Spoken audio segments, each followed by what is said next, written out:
একটি টেরাকোটার কাজ নিয়ে চলে এলাম। আজ তোমাদের সাথে শেয়ার করব পোড়ামাটির চুড়ি তৈরির পদ্ধতি।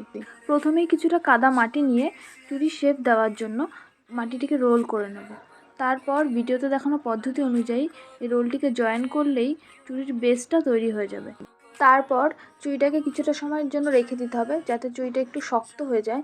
আর শক্ত হয়ে গেলেই তখন একটা গ্লাস নিয়ে গ্লাসের ওপর খুব সুন্দর করে চুড়িটাকে বসিয়ে নিতে হবে যাতে চুড়ির শেপটা পুরোপুরি গোল থাকে।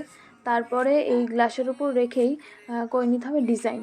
আজকে আমি তোমাদেরকে এই ভিডিওতে একটা ডিজাইনই দেখাচ্ছি, এর পরের ভিডিওগুলোতে আরও বিভিন্ন রকম ডিজাইন দেখানোর চেষ্টা করব। তবে এই ডিজাইনটা তোমাদের কীরকম লেগেছে জানিও। আর খুব তাড়াতাড়ি আমি চুড়ির ফাইনাল লুকটা নিয়ে আসবো।